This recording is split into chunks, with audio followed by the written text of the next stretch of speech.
We've got another great story to share with you today, an inspiring journey into local government leadership, because that's what we do here on the Halting Winter podcast.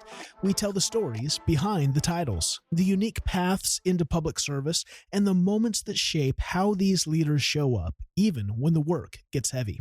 Every day, local government quietly makes modern life possible, and behind every service is a person doing work that often goes unseen. This is the Halting Winter podcast, and I'm Seth Winterhalter. Every week, I have the pleasure of sitting down with local government leaders from across the country that remind us where government really lives, locally, doing the work that truly matters. This is the work that builds belonging. Before we hear today's conversation, I want to take a moment to thank our sponsors. Tyler Technologies has been exclusively serving the public sector since 1998, partnering with cities and counties to make their work more manageable, more connected, and more effective. From smarter budgeting to artificial intelligence, Tyler equips local governments with software and solutions that help leaders serve with clarity, efficiency, and impact. You can explore a variety of free resources at tylertech.com/winter. That's tylertech.com/winter. And if today's conversation resonates with you, I want to invite you to check out the Municipal Leadership Development Circle. It's a global community of local government leaders who are committed to growing together, supporting one another, and leading well in the middle of municipal pressure.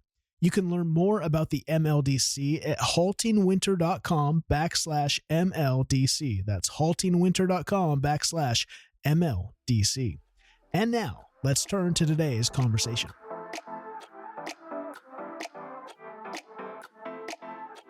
My guest on the podcast today is Chris Fabian, Senior Director of Product Strategy for Tyler Technologies.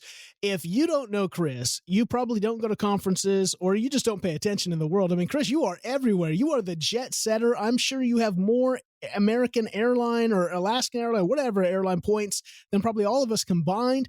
Man, it is a pleasure to have you on the podcast today. Thank you so much. And I'm very fortunate. I really love being in the middle of what is going on out there, and to be at conferences and see so many people really working hard, whether in AI or achieving outcomes, budgeting, which I'm sure we'll get into. I'm again so lucky to be able to contribute like that. So thank you for having me on the show.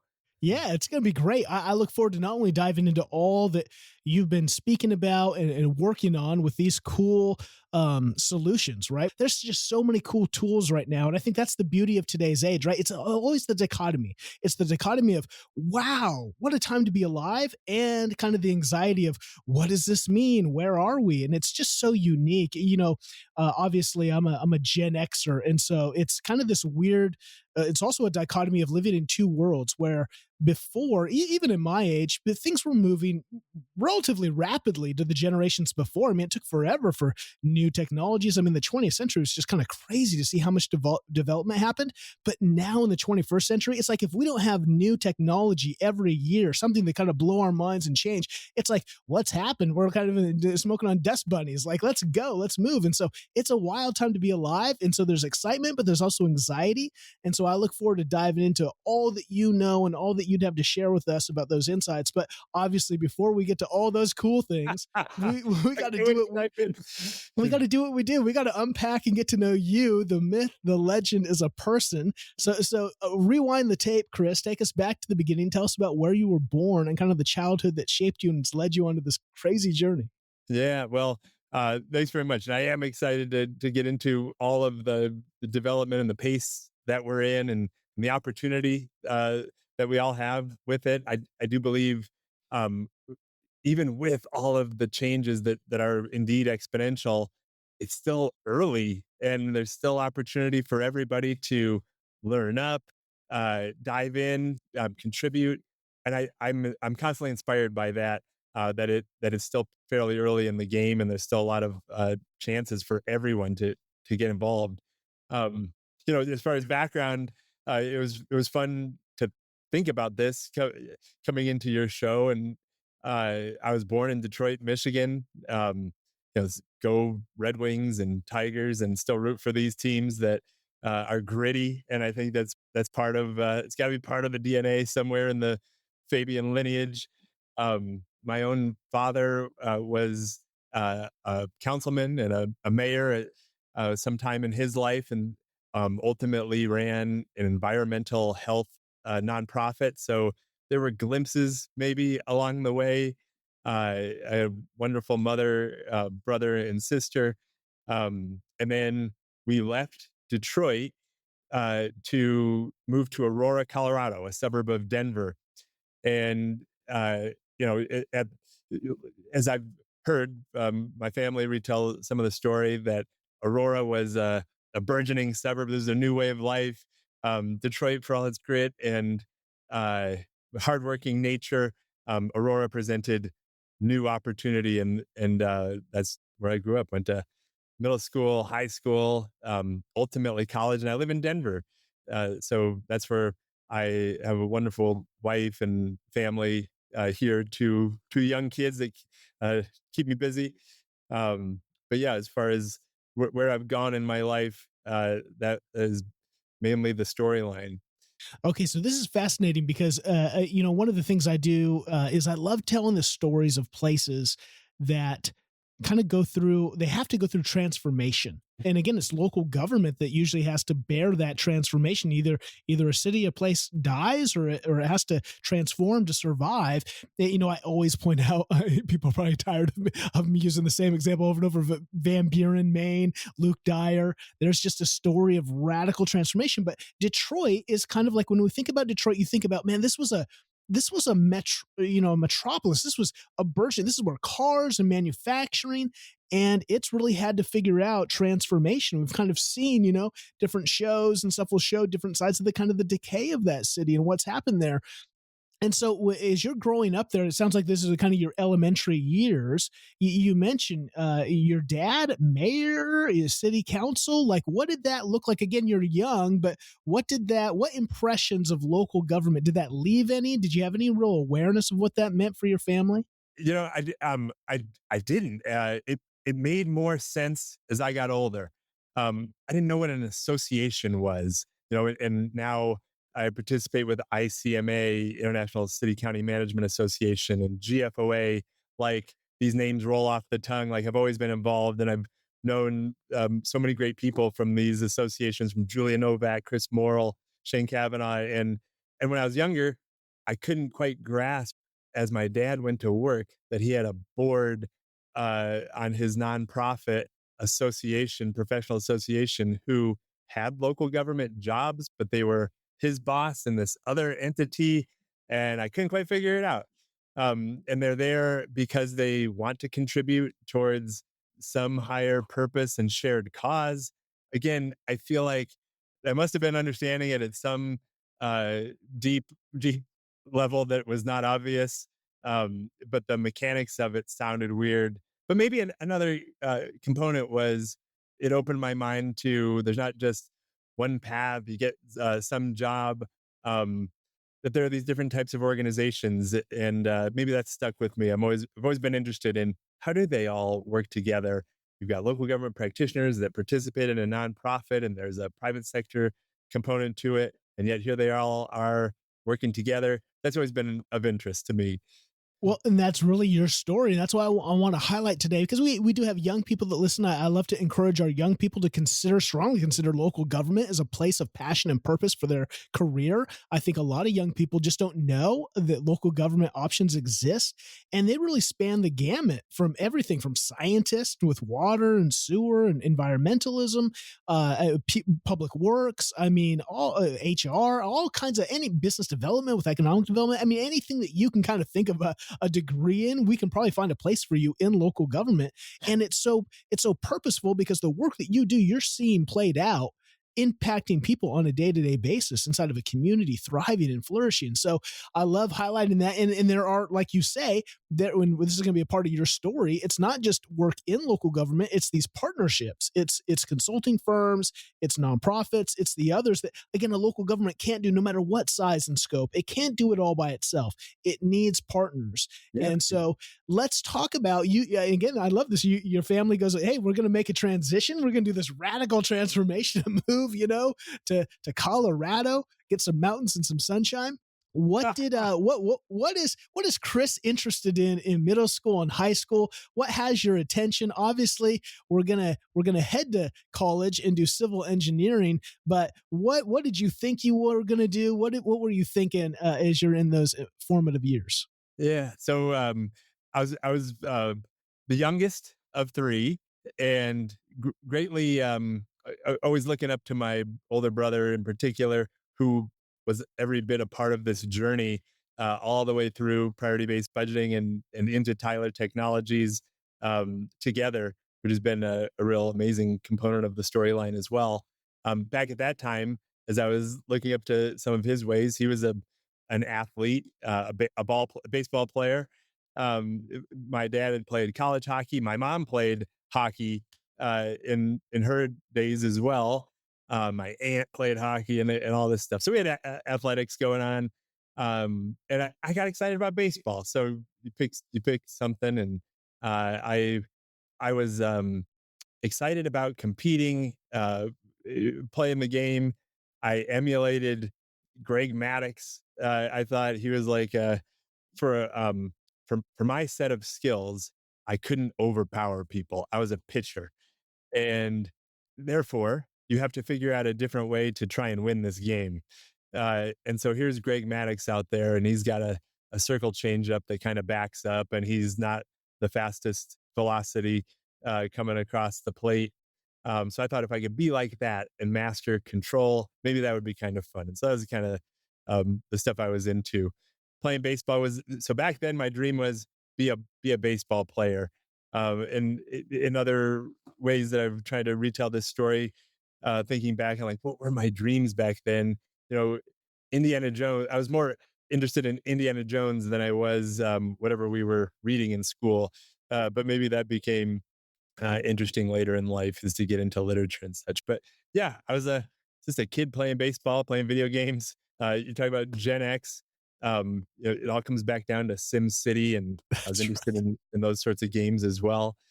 So yeah, that's what childhood was like. Oh, I should also add, being in a family where there was some sort of influence, subliminally or directly on our upbringing. So here's my dad working in environmental health and public health, and he would bring home these uh, shirts from conferences. I don't know where he got this stuff. And my brother and I would get dressed in the morning. My mom's helping us get out to school. That's She was wonderful like that, and we would wear these shirts that say like I had one that said, "Just when you thought the water was safe, Giardia," and it was like about you know trying to make sure they don't get Giardia and be aware. And we had another one that had a pencil and an eraser, and it said, "Erase or get rid of radon." And we're going to school in these shirts like, uh, I have, I don't know if this is like appropriate, but anyway, that was our fashion.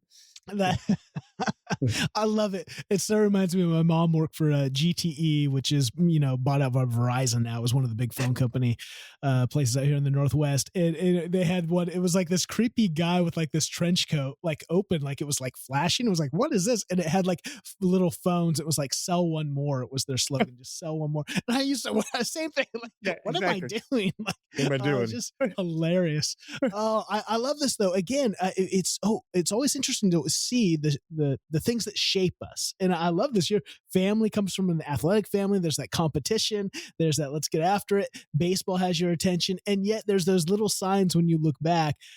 Playing Sims, doing the engineering, kind of built Lincoln Logs. The Legos, whatever it was, and so that takes you. Here's what I love too about your story. We're going to have three schools here in light of your education. We've got University of South Carolina, New Mexico State University, Colorado School of Mines. Weave us through, and the reason why I think there's some young people. I just love to encourage young people to say, "Hey, don't think that."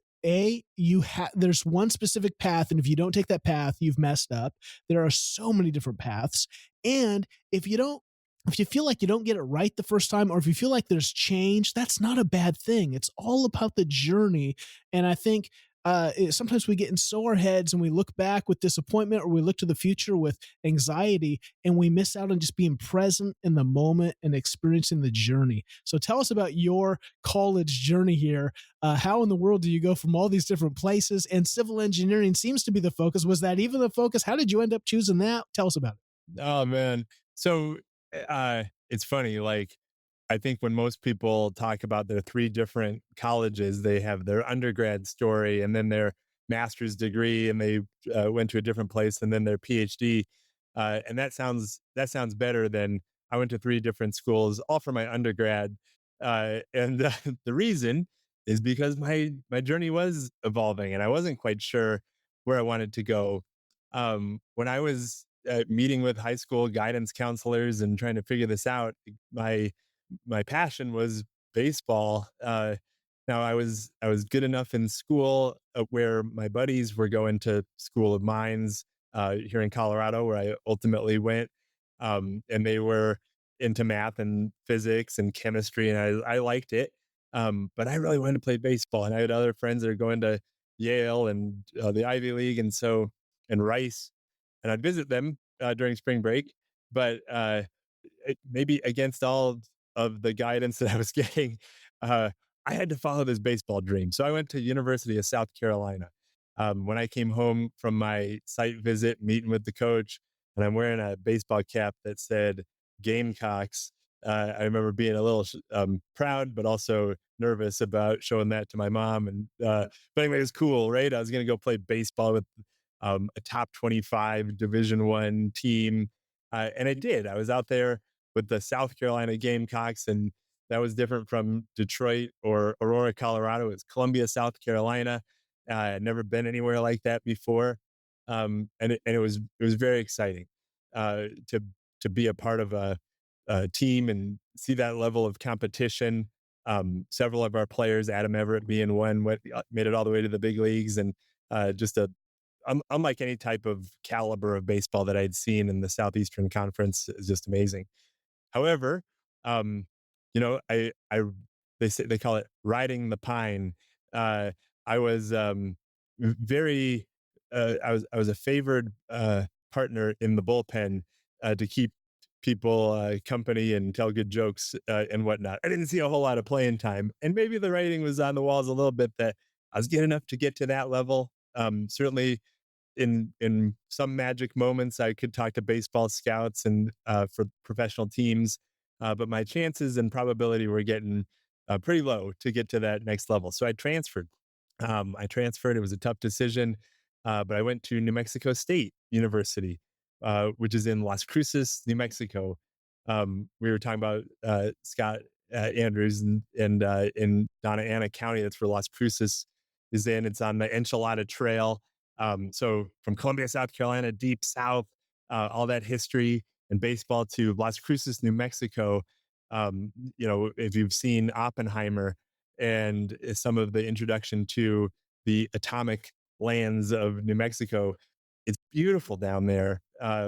Red sands, the Oregon Mountains, great food, great culture, great heritage. And it was kind of an in between time where I was starting to realize truly I was still, playing ball, but thinking baseball is maybe not in the cards as I had hoped.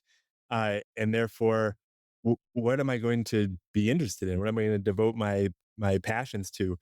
In South Carolina, I was like learning and some of my coursework was in religion, and that's like the deep South. They have like different religious traditions down there. And New Mexico is like very Catholic oriented. I'm still studying religious studies, starting to get a little bit into some early computer programming. Still in touch with my buddies who are like excelling in physics and math, and maybe some of my passions in that realm started to show. I thought about going into a math degree, but ultimately um, was into engineering. I had a brother-in-law who was a civil engineer for the city of Los Angeles, among other um, ventures that he ended up starting as a self-starting entrepreneur. And I thought, well, I like math, I like science, and engineering sounds pretty cool. You can learn about the world that way. And so that's what I was doing in New Mexico. And I got so into it, it became really really exciting to me that I decided to transfer one more time in this journey. And one of my best friends from the sixth grade, who I would end up co-founding one of the first versions of Resource X and priority-based budgeting. His name is Mike Seaman. He was at the Colorado School of Mines. He ended up getting a PhD in chemical engineering. And I thought, well, this is a nice way to maybe get back home in Golden, Colorado. Came back to Colorado School of Mines and studied civil engineering. And that's ultimately when I joined the workforce, that was my circuitous path, but always just trying to find out what am I interested in? What do I want to do? And it kept evolving quickly. I have the unique privilege of speaking at conferences for local government leaders across North America, and one thing has become quite clear over the past year. Artificial intelligence has quickly become the dominant topic of conversation at most of them. In fact, the ICMA is leaning into that momentum by hosting its first local government reimagined conference of 2026 down in Orlando. The theme this year, the AI Edge. Honestly, it makes sense. If AI can help cut down on repetitive work, streamline operations, and make it easier for residents to connect with their local government, that's obviously something every city and county leader should at least be paying attention to. Now, the good news is you don't have to figure it all out on your own. Tyler Technologies has been working with local governments for decades, and they're helping cities and counties take a practical approach to AI, turning the promise of the technology into actual improvements seen in daily operations and resident service. They've also released a brand new ebook. It's called AI for Impact: Proven Results for Government. It walks through real examples of agencies already using AI to strengthen their operations and serve their communities far more effectively. The best part, that ebook is free. You can go to tylertech.com/winter and download it today. That's tylertech.com/winter. Now, back to the conversation. Well, it's so interesting. You seem like my take from you is that you're an experiential guy. You like the experience, and you obviously you have intellect, and even a civil engineering degree. Those degrees, they don't just hand those out to whoever, and so you have to have some brains. But it seems like you like to be in the action. You like to be, let's build something, let's do something, and I think that's going to encourage. Again, some people go, man, I don't know if I'm a school person. I think of Gary Vaynerchuk, if we know Gary V, influencer, and he talks a lot about this. That again, degrees have their purpose and their place, but if you think school isn't for me, there are other ways. But sometimes you just got to do the work to then get out into the experience. And so I like that you're thinking baseball, but then you're making these changes, and you dial down, you get the degree, and then from there, where do we go? We're going to see some, we've got HDR design firm. This is one of the things I want to highlight is, when we said it before, local government can't do all the work alone. It needs not only other people and support, but other, people with, real specialized insight. Because if you're a city engineer, you've got all kinds of different projects on your plate. You can partner with, again, HDR, where you're going to work. It says a firm specializes in engineering, architecture, environmentalism, construction services. There's a lot going on there. Talk about what that job looked like, maybe some of the projects. What did you do starting out? Was it kind of, how do you earn your stripes in that side of the field? Yeah, sounds great. So HDR was an engineering architecture firm.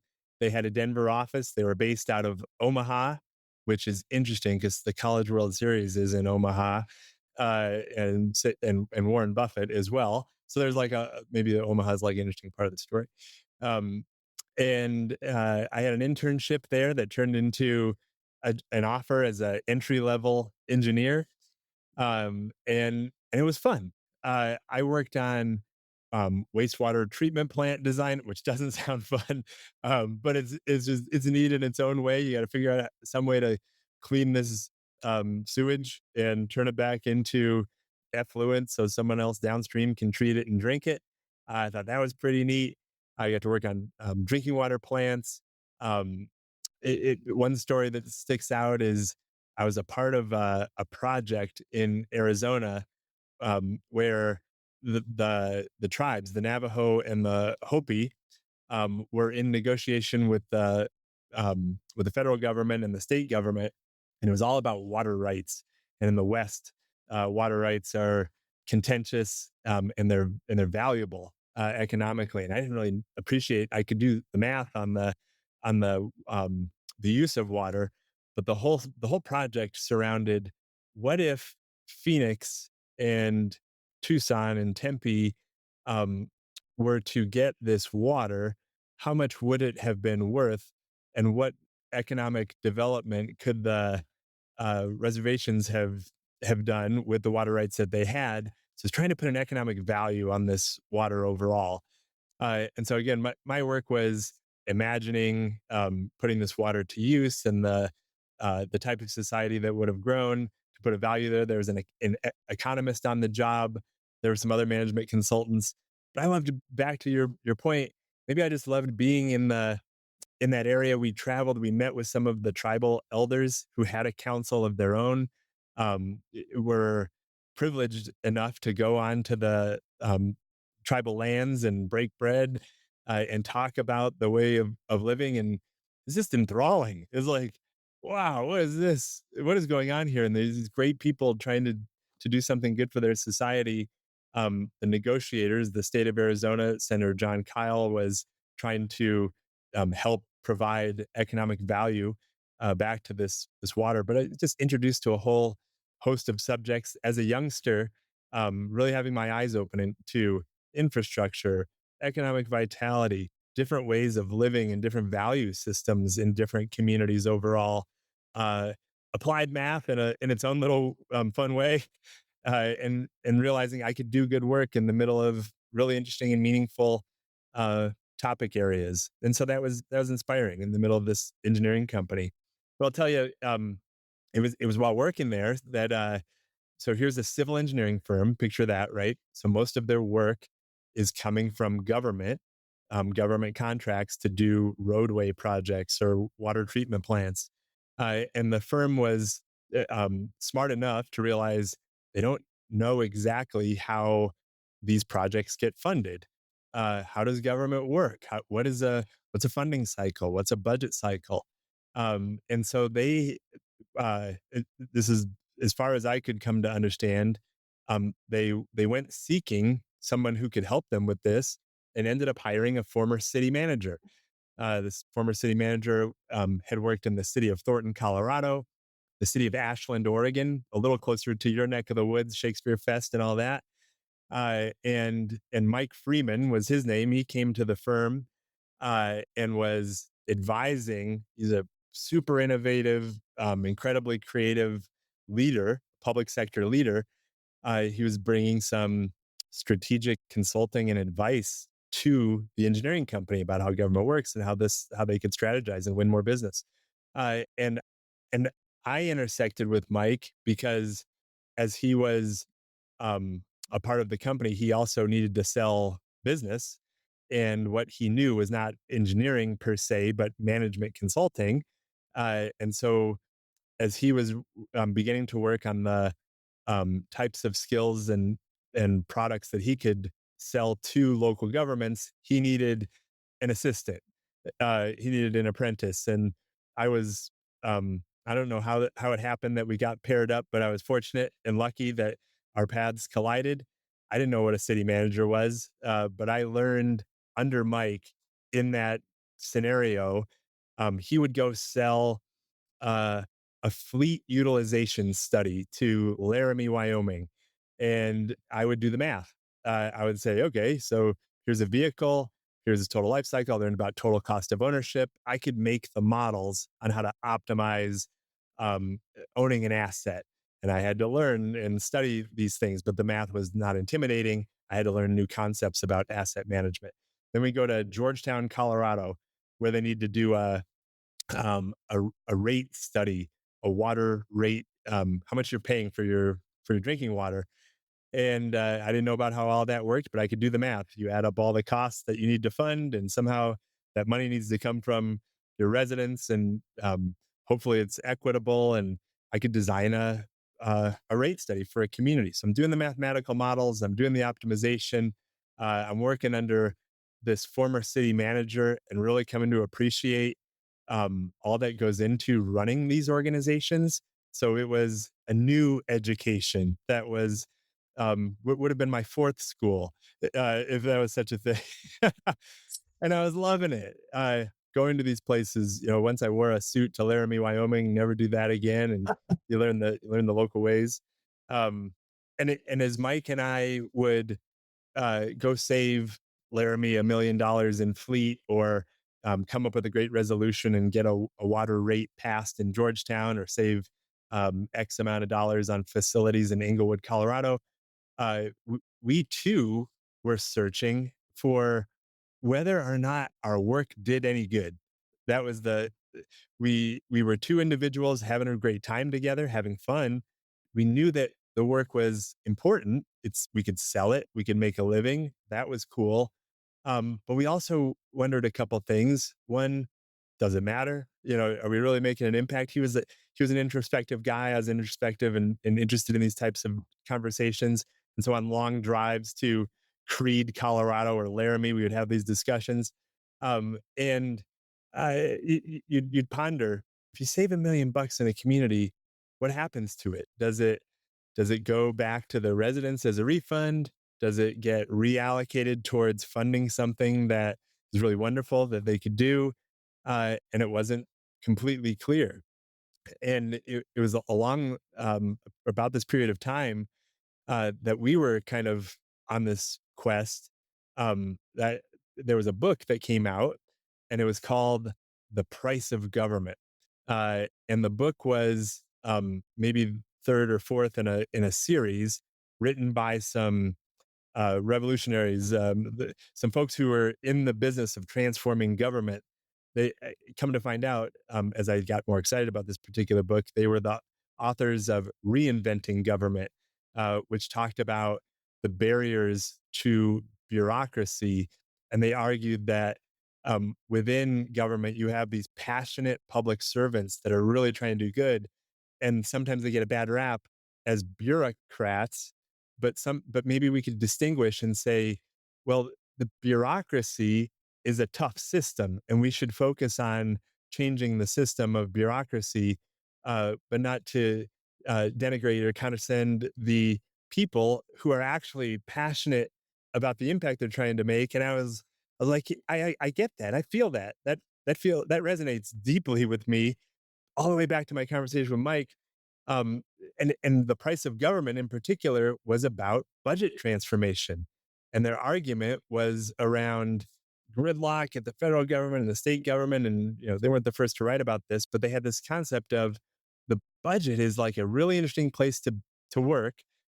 If you want to transform bureaucracy, if you want to start somewhere that's a massive lever, maybe start with the budget. And Freeman and I wrote to these guys and we said, we like what you're doing. Here's the work that we're doing that's creating capacity and optimization in government. Maybe we could be a pair. And Seth, I'll stop here. I'll bring this to a close here. But here in our engineering turned management consulting little operation, we went out on a limb again, reaching out to these authors who welcomed us in to be partners to their firm, and open up a way to subcontract on this process called budgeting for outcomes, which was one of the early budget transformation initiatives. And Mike Freeman and I quit our jobs. We started a little management consulting operation as a 2-person firm called the Local Government Solutions Group. And we went out to change budgeting. And all of a sudden I was into a new adventure. Well, I love this because I love that you're unpacking it, because you're building towards the story of where we're going to go with, where you're at now, not only with what you founded, but now with Tyler Tech. But I love that you're highlighting that your eyes are being open to what local government does. Water world. I mean, the water rights in Arizona, California, it Colorado, it is nuts. Like that water world is so wild about who has the power and how authority comes. And it was small places that have all this power because they were first in the line. I mean, it's a crazy world, Yes. and no one knows anything. I mean, the residents have no idea. They just turn on the faucet and expect it to be there, right? And there's all this work being done. So you're doing work, and then I love this. You're going out and you're meeting with people, and you're seeing. Not only are you looking at the designs behind the scenes, but then you're actually talking with people about, well, what does this look like, and how are we doing this, and how do we do it better? And so you're getting the whole sphere of local government fire hose at you as you exit college, and you're now in the field. And now I love this, you're also discovering yourself. You're looking and going, man, I kind of see some issues here. I see some problems. Maybe we could do something. Budgeting seems to be this huge albatross in local government. Everything is about the budget. There's all the anxiety, all the collaboration or lack thereof. Budget is really the centerpiece, isn't it? And you see issues and you're like, hey, maybe we can do something to solve this, or to be a part of some future growth here, and help. And so you do that. I just love it. I love that. Now, I want to get to Tyler Tech, and I want to be mindful because I know that we could talk for hours. But but on the blip then is Jefferson County. Tell us about what happens here, because now it looks like you're going to do some consulting work for a specific place instead of going out and finding work all over. Now we're going to do something specifically. Tell us about that blip on your radar. Yeah. So, Local Government Solutions Group was a success. We were a two-person firm. Uh, Mike lived in Fort Collins, Colorado. I lived in Denver.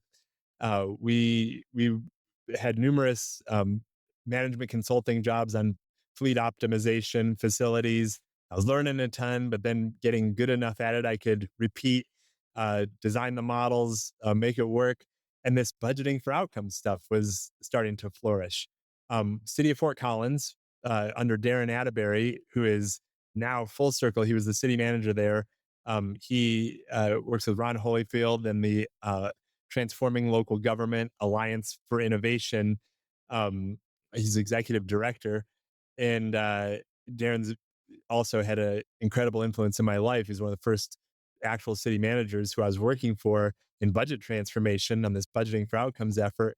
Um, we're making this firm, making a go of it, and now I also had the entrepreneurial, the exposure to what it's like to be self-employed, and the pros and cons. Sometimes it's very scary, and other times it's very empowering. But that was life, and I got used to it. And Mike, being the far more experienced innovator and entrepreneur that he was offered to go work directly for the city of Fort Collins, full time. And it was a situation that he couldn't refuse. And he was economic development director. I think he was assistant city manager as well. Also had a role in finance. And so it was a tough period to figure out, well, if Mike goes this way, will I keep the firm doing exactly what I'm doing? And I wasn't quite sure. Jefferson County was a client. They were getting into budgeting for outcomes, and it wasn't exactly that model, but they knew budget transformation was what they wanted. And I was really close. They were one of my clients. They were in Jefferson County's in Golden, of course, where the School of Mines is, and is right up the street from Denver. And I went to interview them. So I went to talk with some of my colleagues at Jefferson County to say, here's the situation. Freeman's likely going to do this. I'm not sure if I'm going to keep the firm and do that. Obviously, I want to keep my relationship really good with Jefferson County. I like the work that we're doing. And that discussion turned into a job offer. And they said, well, we, we could just continue this relationship where the county, you're our consultant. But what would you think about full time being here and bring this whole thing to life? You can be your lab. Jefferson County can become your budgeting for outcomes slash budgeting for outcomes 2.0, which is what Darren Atterbury ended up calling priority based budgeting. And that's exactly what took place there. There we had budget director John Johnson. We had budget staff, county administrator Jim Moore, and Ralph Shell and Kevin McCaskey on the board. I mean, these great players. You meet all these players that who are influential in your life. So I mention their names because it's fun to go down memory lane with you here. And for 3 or 4 years, we had a laboratory to say, here's everything we learned about budgeting for outcomes that was really cool in Fort Collins. However, there were shortcomings. There were things that didn't quite work, and it was hard on staff. How could we preserve the value and the objectives, but streamline the process? And that's an engineering thing. Quality is streamlining, optimizing, looking at process, and keeping your objectives in mind. It's multivariable in nature, and so that's what gave me the lucky opportunity to perfect or tweak or fine tune this different approach that ultimately became priority based budgeting in within Jefferson County. This is I don't know if you can see it, but this is June 2008. That's the cover story of PM Magazine, and that's Jefferson County. And that was our first article that we ever wrote back then in the Great Recession about priority-based budgeting. Is prioritization a new reality in budgeting?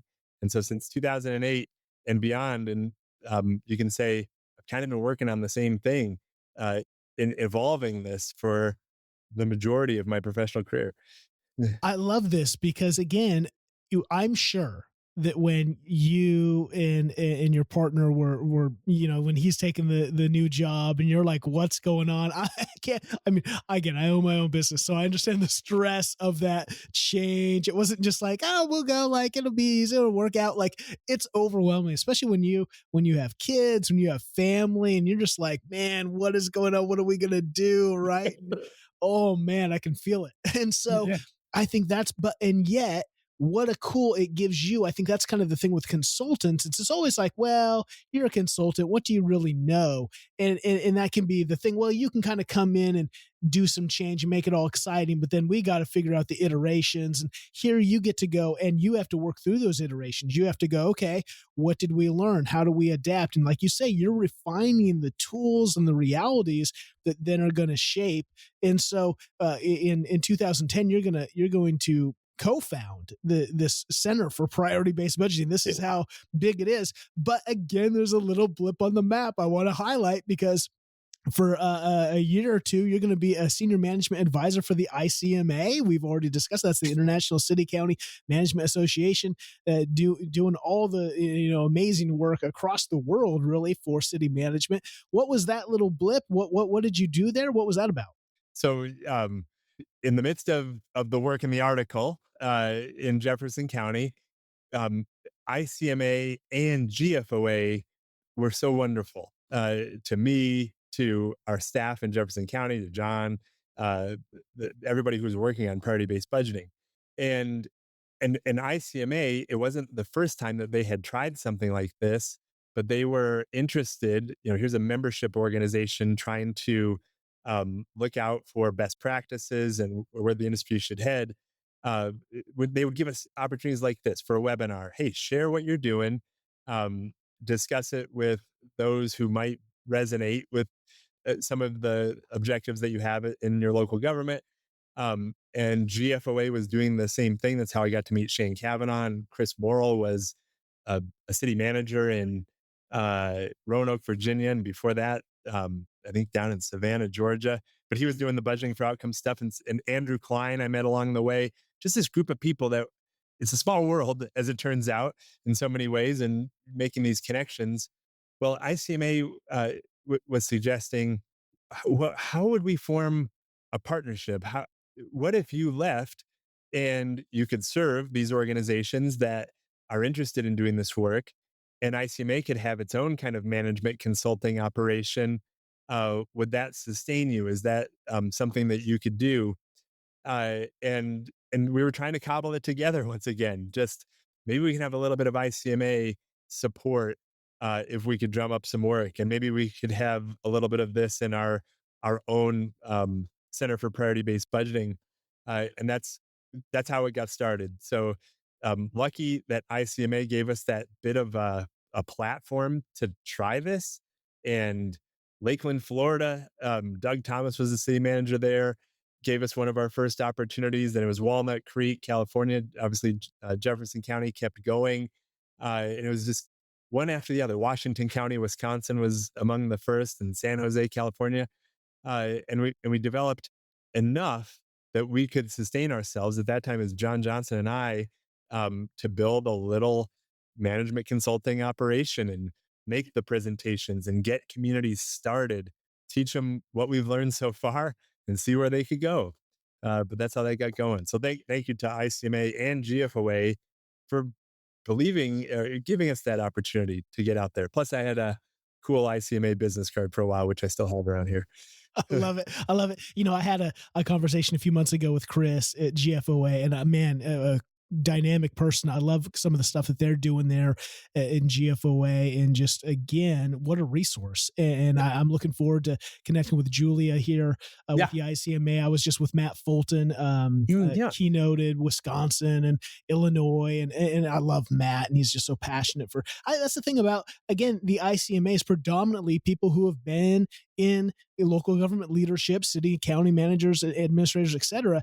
And they're just passionate about not only tools, but support and encouragement, because that is the thing with local government.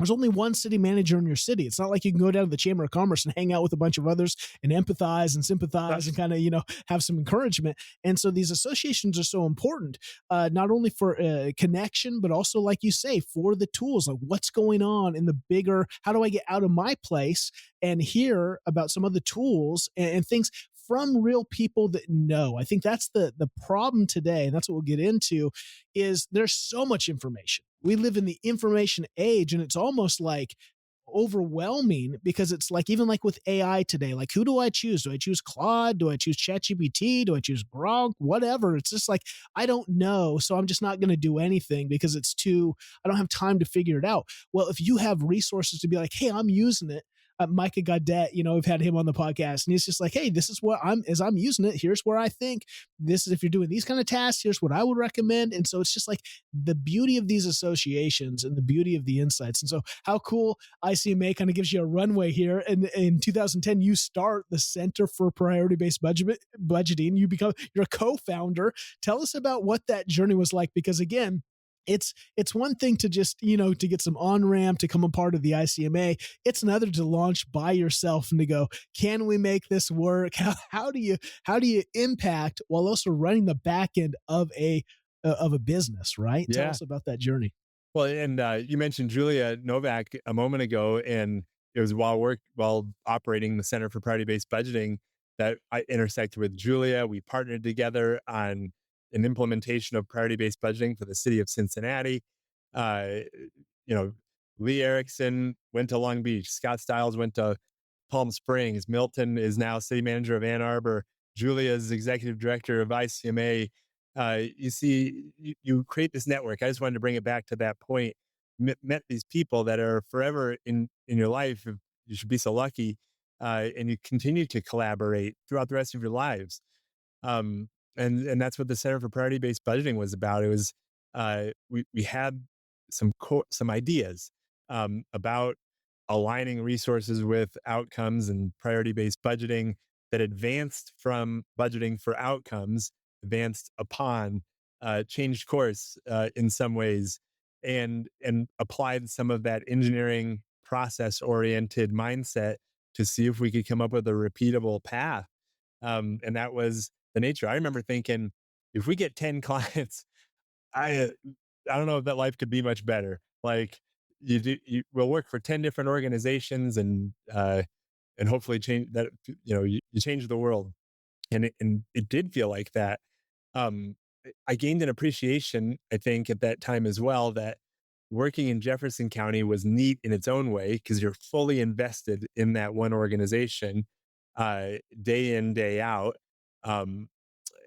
And working for numerous organizations while you're not a part of the scene for every issue that unfolds every single day. Nevertheless, for this one particular strategy, an area where I was really invested in creatively and from a value position, that felt better to me. It felt better for me. I know that that's not the case for everybody. Some people know they do want to be deeply committed to their one organization and that community, and that's the right move. I just felt like maybe I could have greater leverage for the outcomes that I'm trying to produce in my work, if I could add a little bit of that PBB magic from this point of influence. And that's what I learned from the Center for Priority Based Budgeting.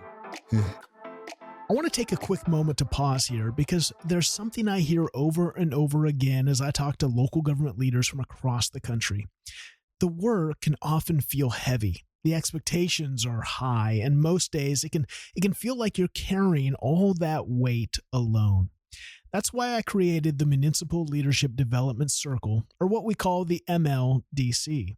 The MLDC is a community of local government leaders from across North America who are committed to growing together, supporting one another, and leading well in the middle of significant pressure, not just in theory, but in day-to-day practice.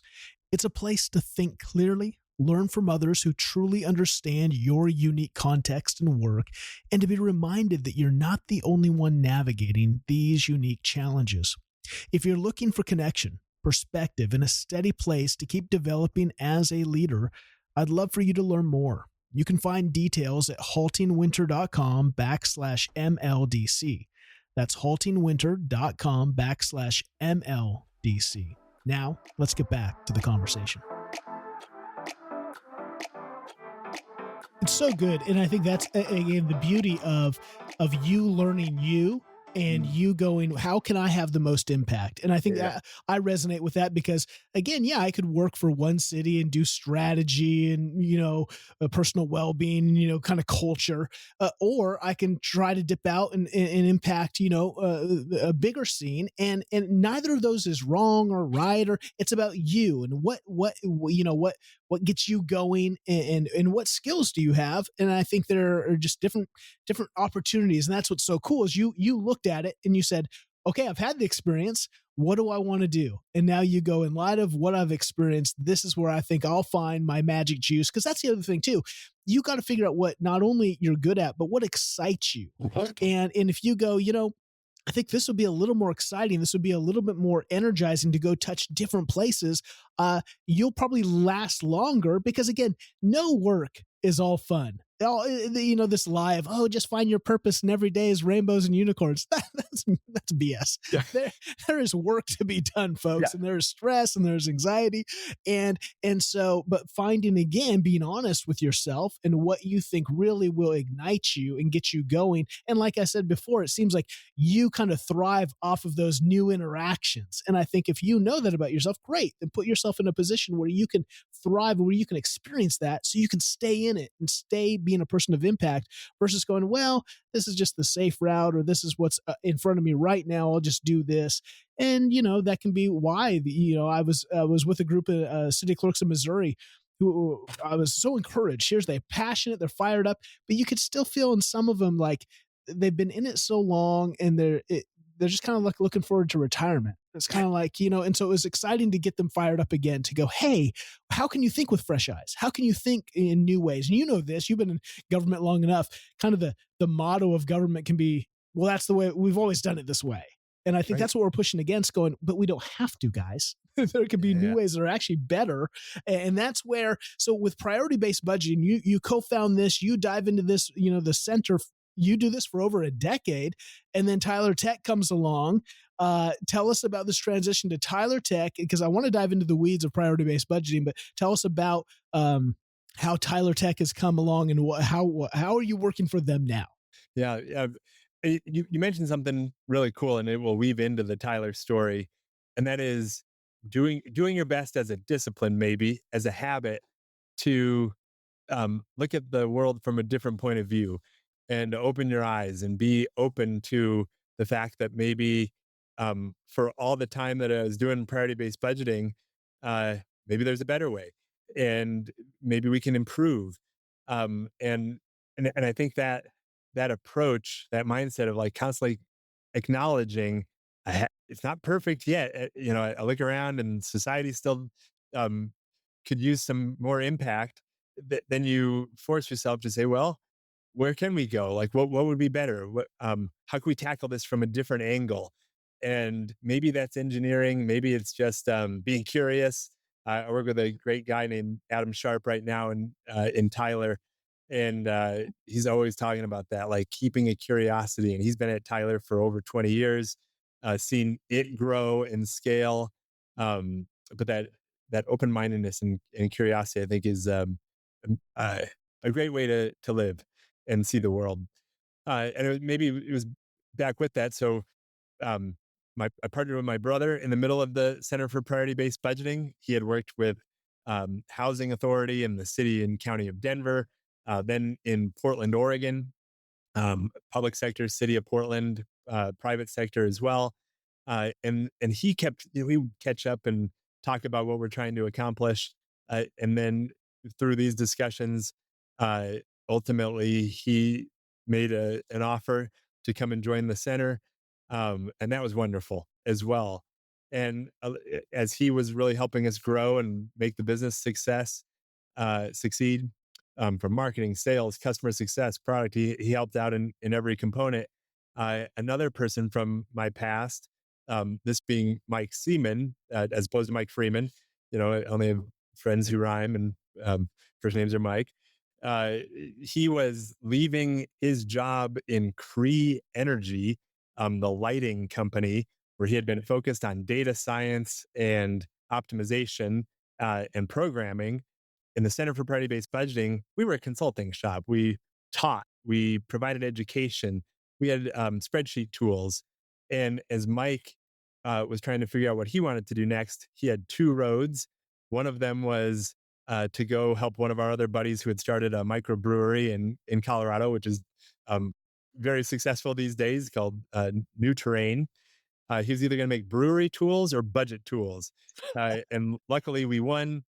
I'm not sure that Mike would say that. He could have been in the brewery business, but he moved into my condo at the time, and together we got to work on the first software that would be the software platform to create a repeatable path of doing priority based budgeting. And that is how we evolved as well from the Center for Priority Based Budgeting, whose brand was, again, education. The emblem looked like NPR. It was very much meant to be like a think tank for ideas, to a product, of course, that had services that went along with it. But how can we uh, increase our pace of implementation of priority based budgeting, continue to make it easier, and then learn from the data that we're producing.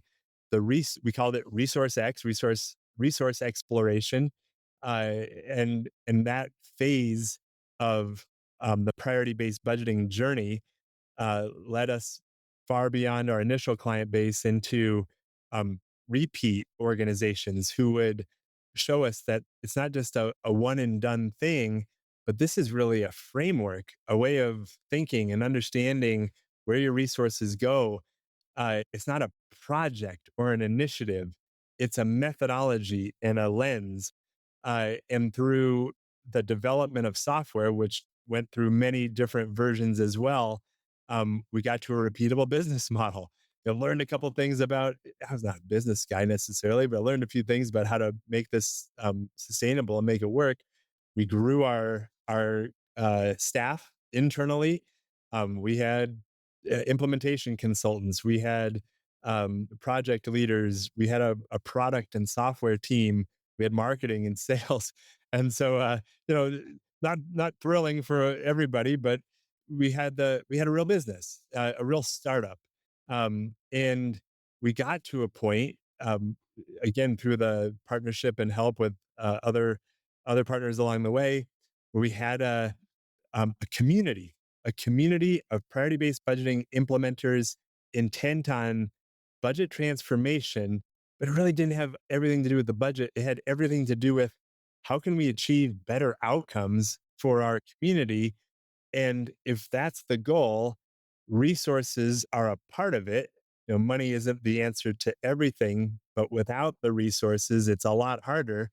So the idea that if we could make a difference on this resource reallocation, if we can create mastery at this priority based budgeting framework, software is a tool, it's a vehicle to help achieve that. Maybe we've got something. And Seth, that's how we grew to a stable client base, sufficient that by 2023, getting to the intersection with your question, in talking with many different great partners where we could have gone, and that was a really fun experience, and then probably another entire podcast about how that all went. It was um, very exciting to say the least. Tyler Technologies, who we had a lot of overlap with, demonstrated that if impact is what you want, which I always appreciate, Chris Webster, Lynn Moore, Jeff Puckett, the Tyler Technologies team who I talked with, they said if impact is what you want, Brian Barry, Craig Seacamp, you have to realize we have 15,000 installed clients, and you have in your lifetime worked with a couple hundred. If you bring priority based budgeting here and we can scale it, isn't that the win-win kind of impact that we're looking for? And that was like, yes, amen. There's absolutely no question. This is the place I have to be. And so entering this chapter, it is mutually beneficial, win-win pursuit of scaling impact in this body of work that leads to ensuring that our communities don't fall victim to resource scarcity in their pursuit of the outcomes that matter most to their community. And here we are. Here we are. I love it. I love it. I love that again. You were mindful about impact. Again, Tyler Tech is the public sector company, and obviously yes, their reach is into just every place, and so I love this. Let's dive into priority based budgeting, and here's where I'm gonna give you my assumptions and kind of share, and then you can correct me and put me onto what this is really about. Even the name priority based budgeting, it resounds with me because I find that, and this is what got me into government work. I did a consulting project. I was the executive coach of solid waste for a county, and we went in and trying to redevelop just out of the pandemic, just employee experience, which was kind of in the tank. And what we found, or what we discovered, is that they just had so many. Everything was a priority. I mean, they had 18 big priorities, and I said, 18. No one can memorize those. No one can. And one of the things you find in local government, and it's understandable because the budget is everyone's fighting for budget. And so guess what happens? You're not in a collaborative spirit, and everyone's fighting for their own priorities departmentally, instead of what are we doing as the city, as the county? How are we creating collaboration, and how are we making hard decisions on where the money goes? Because we're seeing these are the most important things to create the impact. So this is where the money, this is how departments work together. And so when I hear priority based budgeting, I get excited because I think, first, you got to determine your priorities, and they can't be 17. They got to be very few. And then how do you work together to go, how are we connected instead of playing silos? How do we say, hey, man, how can we be creative with our budgeting? But then once you start talking about budget, all of a sudden now you talk about personnel and time, and so many more things that flow out of budget. Because like you say, money isn't the end. Sometimes that's where we go, because we've got to figure out, yes, money does drive. You got to pay for things. But there's also a lot of creativity that births once you start to go, okay, well, maybe we don't have the money. How do we do it? Oh, we can do this. We can do this. And then you're partnering with other organizations. So that's my thing that I kind of see. Now Amen. You correct me. You're going to tell me it's all, and maybe it's Dude, all you've wrong. got it. You've got that's it. I mean, you've espoused why this resonates. It's so many priorities that we have to really come to understand. Why are we here as a city government? Like, what's the point? Why did we incorporate in the first place? And why are we um, uh, viable today? And then to acknowledge this idea of a social contract, that there's this contribution. We tax our people, and you have this limited amount of resources, and the job is to figure out how do we aim these resources towards the objectives that are most meaningful, and will bring about the greatest increase in the quality of life and the standard of living in our community. How do we define it in Aurora, Colorado, where we're working today? And it's so fun to work with Aurora. Like, what's their identity versus Collier County, Florida, just doing amazing work in Naples, all the way to Los Angeles County, the biggest and most complex organization we've ever worked in, $40 billion budget. And how do you solve this? Solve for X, engineer And that's the heart of the work. So let me break it down kind of simply so that the first idea was what we've just described. You have a pot of money, you have your budget, you have your resources, and we want to understand how are those resources connected to the outcomes we're trying to achieve. Like, can you come up with a good answer to that question? And the challenge with that is, local governments budget at a line item level. So you're trying to make heads or tails of these line items like that don't make a whole lot of sense, whether it's fuel or postage. If we triple the amount of money for postage, are we getting safer as a society? What does it have to do with economic vitality? Like, it doesn't make sense. It's indirect. So we recognized that's one problem. We have a great accounting system. We have line items that we know very well, but they don't translate very nicely into outcomes or priorities. So in the middle, we created a step or borrowed from previous budget transformation initiatives is the idea of programs and services, and program budgeting. So translating the line items around, yeah, fuel and postage are accounts, and you have money in those accounts. But what do they do for you? What are you actually buying? Well, with your postage, maybe you're sending out utility bills.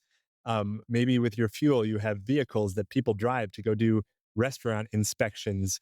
And so the services are the real interesting characters of this story.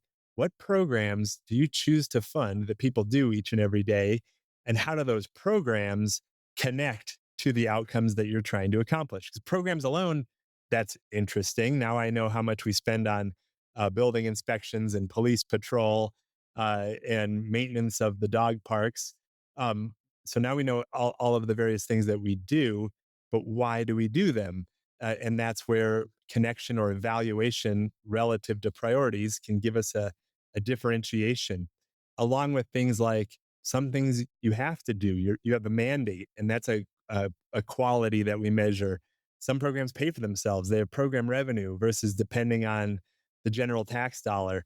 Some programs serve the entirety of your population. Some are targeted at vulnerable communities. So population served, uh, degree of reliance upon you as a government provider versus are there other entities who provide this similar programs where residents could turn. This became the what we call data creation. It was the foundational data to to translate that line item business intelligence in the budget or in your ERP system towards an understanding of what do we do, why do we do it, how much does it cost, and then ultimately what are our options. In those early days, we had a client, Jesse Muniz, who ultimately came to work for us here at Tyler. He was working for the city of Albuquerque, New Mexico. Jesse's a tremendous leader. And he coined Rosetta Stone. So that's an easy, maybe we shouldn't have called it priority based budgeting. We should just call it Rosetta Stone. But it's easier to understand a translation device between where all the money is and now what are we doing with it overall. And it's really powerful. So I'll say in the early days, we thought, well, um, we'll do this analysis. Here's your data. Go forth and do good with it. And and very much in the first implementations, like that's as far as we got.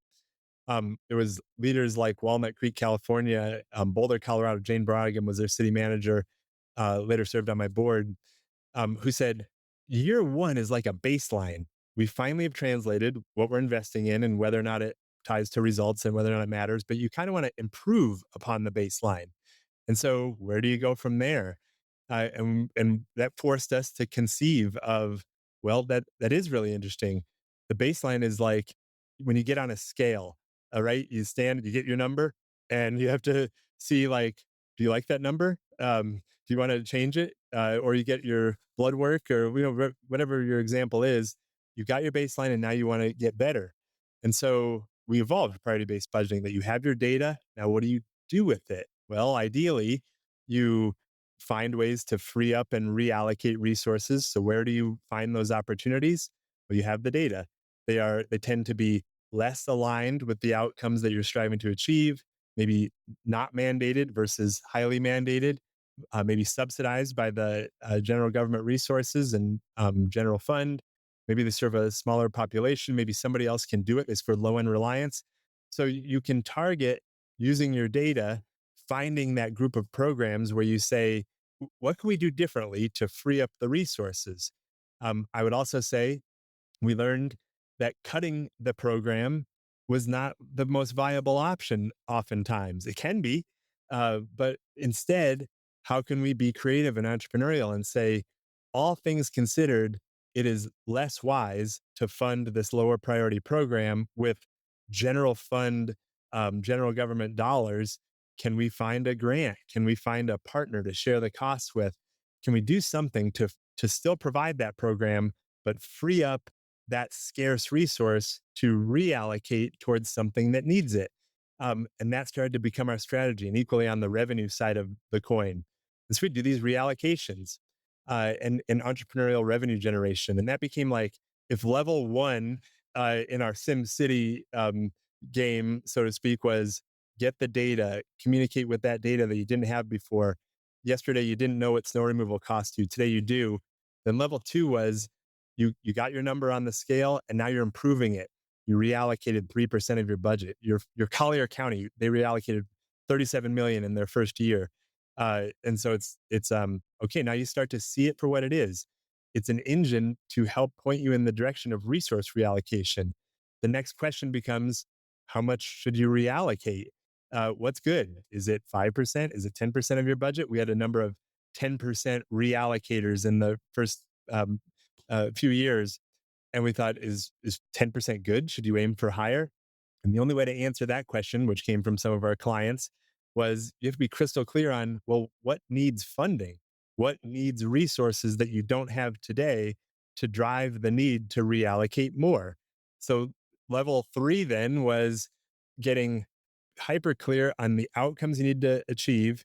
You're trying to end homelessness in Los Angeles. You're trying to achieve economic prosperity and opportunity in Kalamazoo, Michigan.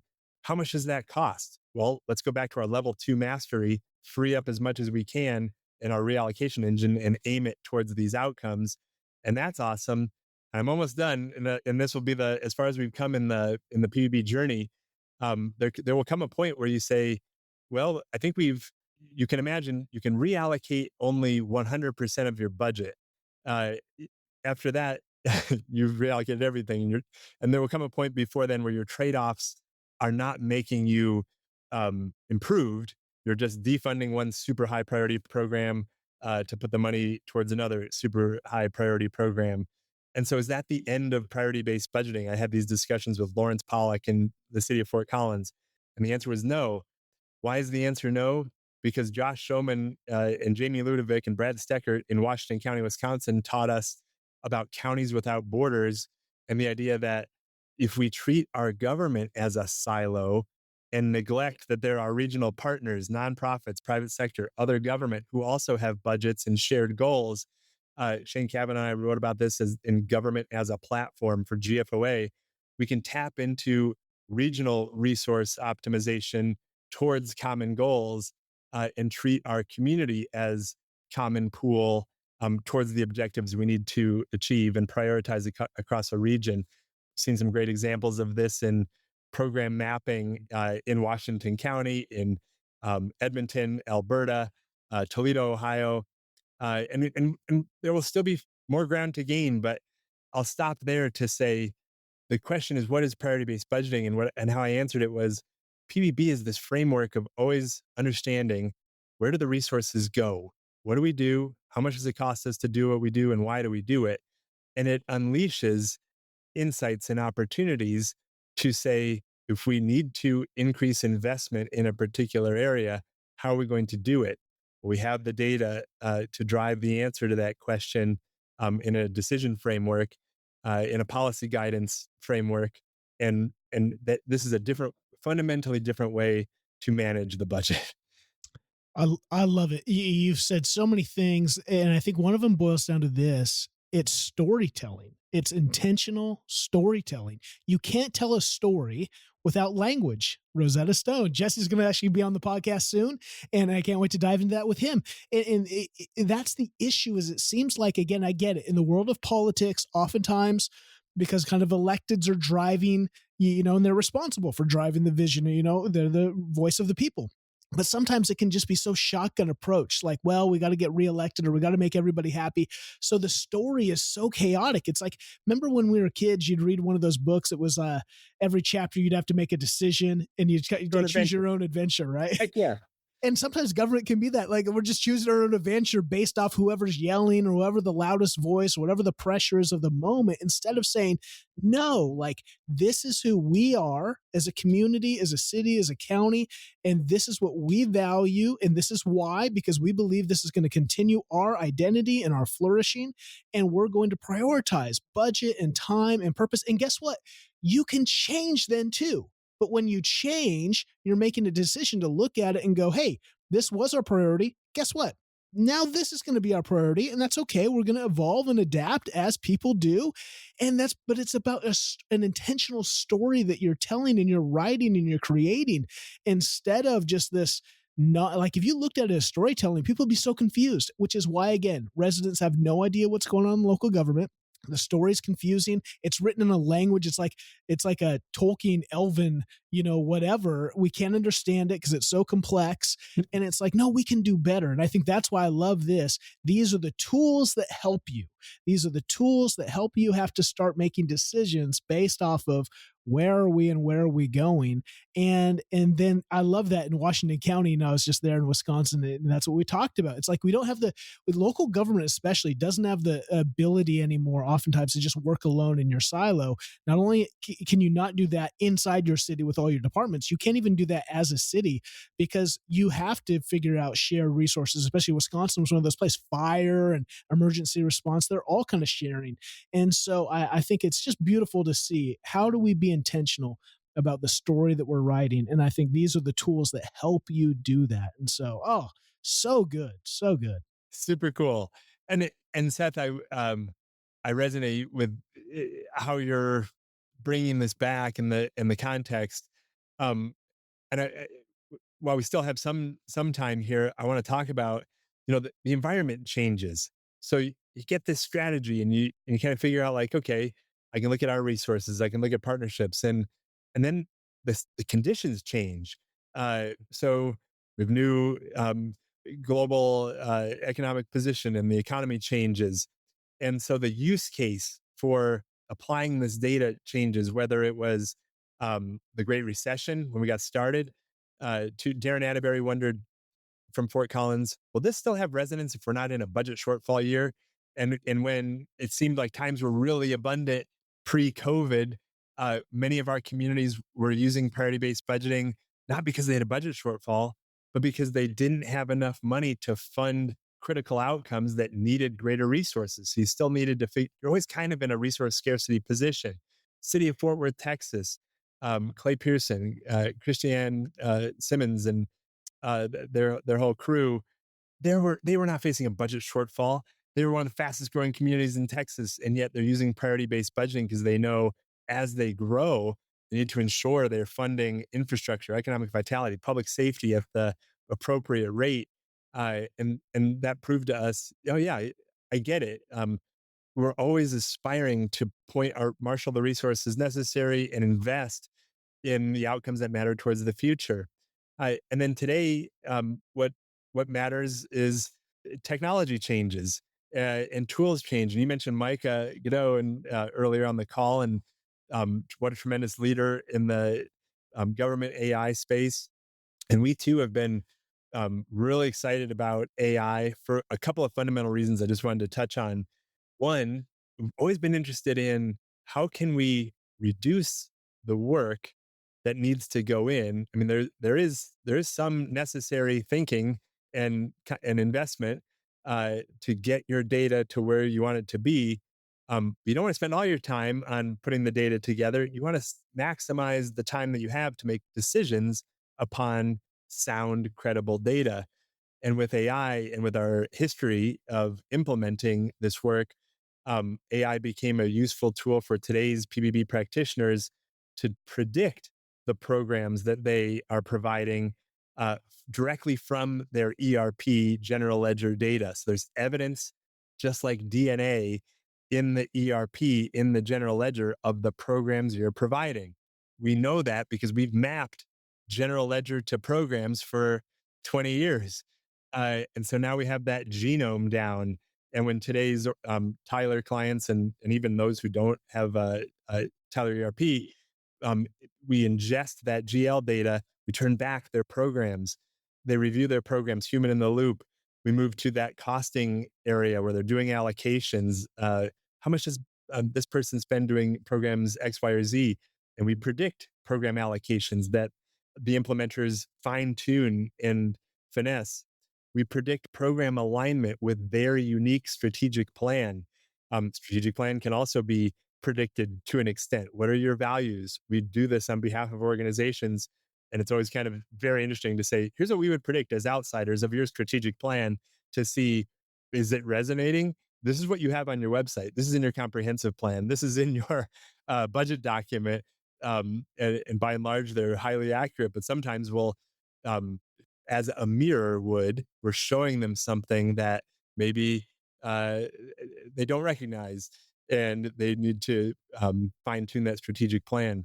But the more that we can offer kind of the rapid deployment of data creation, the more time that these organizations who don't have a whole lot of time can spend on applying this data, teasing out the program insights for resource reallocation and new revenue generation, all the way to March 30th. I don't know when this will air, but we have our first PBB strategist, which is a meant to be a replica of a PBB expert who has a brain, a knowledge base of all the framework, everything that we've talked about on this call and more, about how to apply priority based budgeting. And then a data lake of the client's own data. What programs do they offer specifically? What's their price tag for these programs? Is it mandated here in Collier County? And they can have a policy conversation with the PBB strategist about in Collier County. Hey, could we partner differently for our tourism development council? Can we get a perfect priority based budgeting read on a partnership and a nonprofit structure? What would be the advice? Who else has done this before? How do our programs benchmark against others in this economic development and tourism area and get the feedback 24/7 in a way that I wish I could provide in our team that kind of level of support.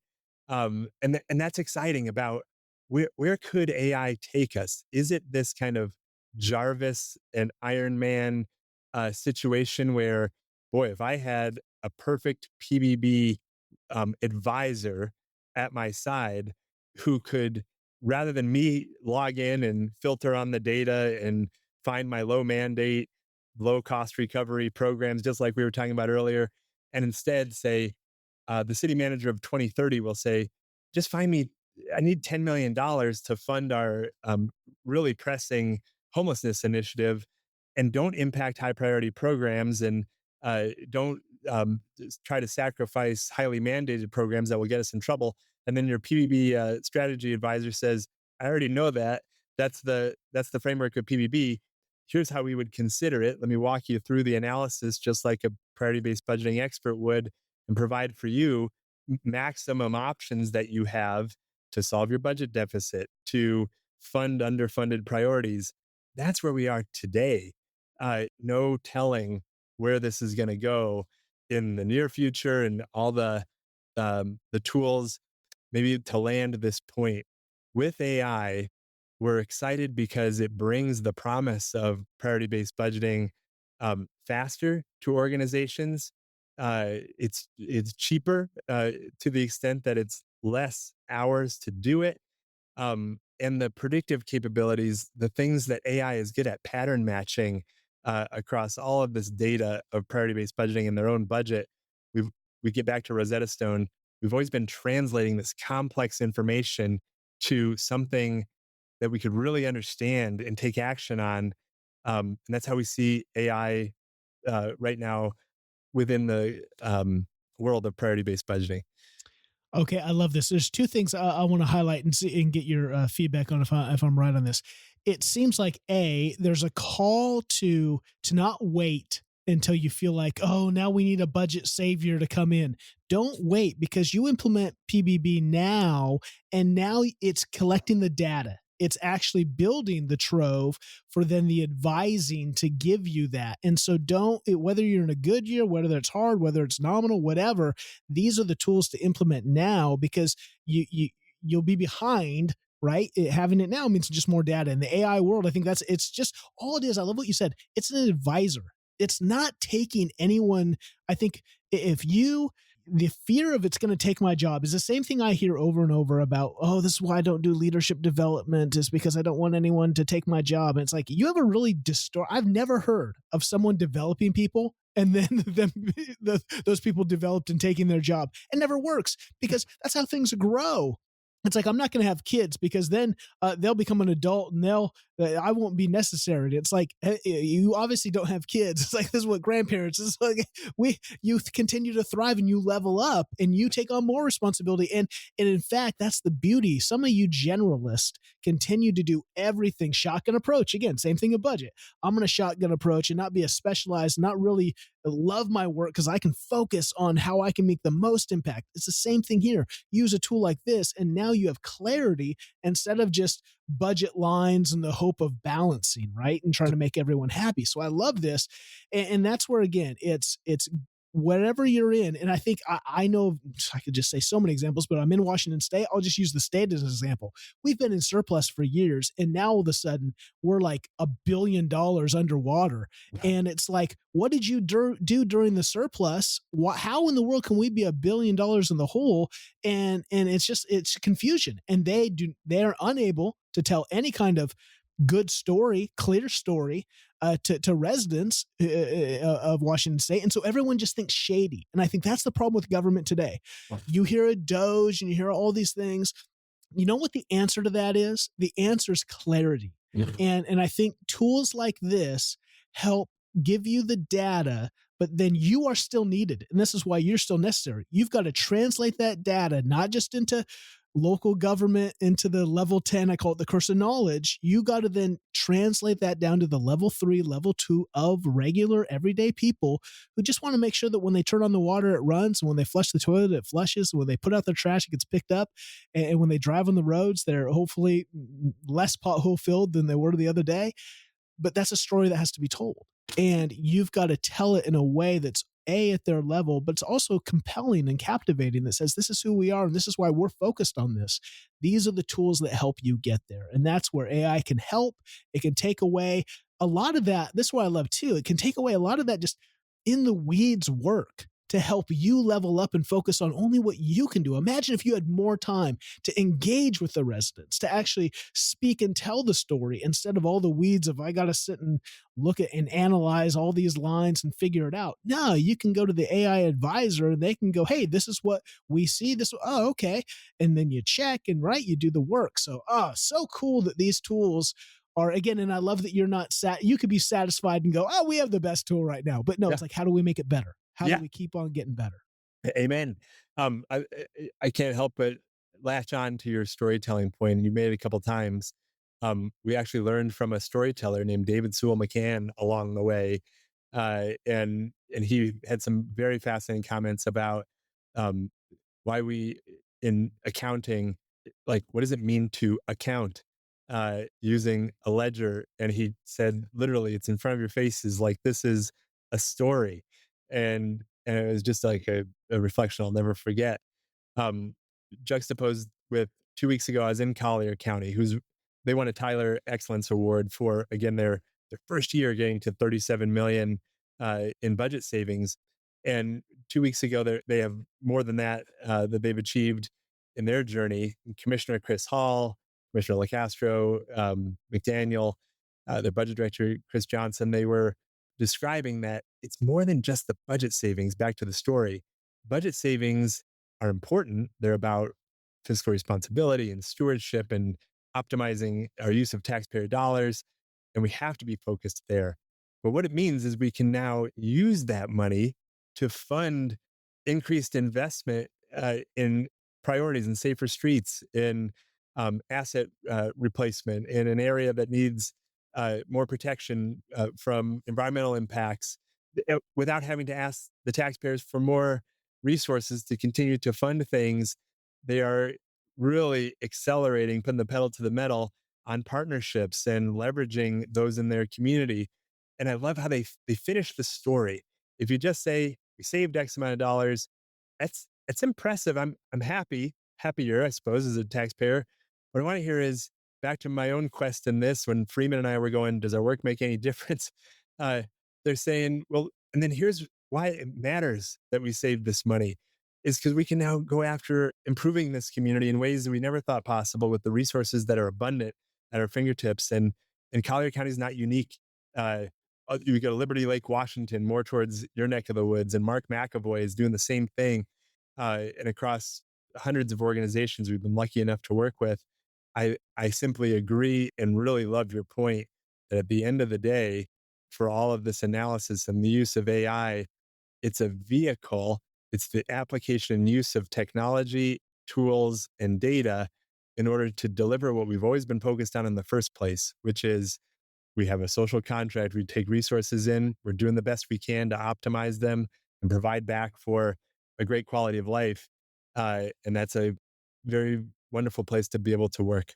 I love it. I love it. We had Mark McAvoy on the podcast a few months ago, and that's why I love these stories, because that's why I love sharing not only the personal stories of how you got into city management, but also then what are you up to? How are you making a place like Liberty Lake awesome? And these are the tools that make that happen, right? You've got to have, a master carpenter can't produce the masterwork of that cabinet or whatever they're going to produce without tools. Yeah. And the better tools you have, the more like it could be great to go, well, I'm still using these old school tools. Okay. But you're only able to produce one cabinet a year versus like, that's not the reality of local gov, right? Local gov's got to produce this for all the residents. And so have tools that can actually help you not only tell a story, but make that story a reality. And so it's so cool. Oh man, I could talk to you for so much longer, but I want to be mindful of the time. So cool. What else? How maybe if someone is interested in learning more, where should they go? Obviously, Tyler is a sponsor of the podcast. They can go to tylertech.com/winter for some information there. But if they specifically want to learn about priority-based budgeting, maybe they want to connect with you. You're all over the place. So if you go to a conference, I'm sure Chris is there. You probably have an AI body double now that shows up. Well, that was the original hope for that PBB strategist was, can we not clone ourselves now to take care of some of the work that needs to be done? And that we'll get there, I'm sure. But please, I'm so passionate about this work and what we can learn from it, and I want to learn from others. I'm very accessible. I think my email is somewhere on the internet or attached to this podcast. Tyler Technologies is a great resource hub for everything that we've discussed in priority-based budgeting. Look to ICMA and GFOA. Also, we've had the great benefit of contributing and co-writing articles throughout the years on rethinking budgeting, which is GFOA and ICMA's joint initiative to really push the industry forward towards this line of thinking, incorporating resident engagement. Great organizations like Polko, Invisio, who are out there doing some amazing work there.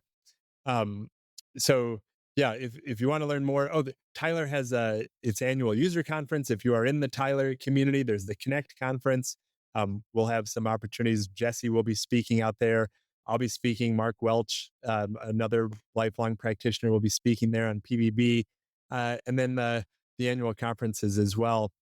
And Seth, to the spirit of so much of what we've talked about, we're not done. I mean, look at how fast technology is advancing.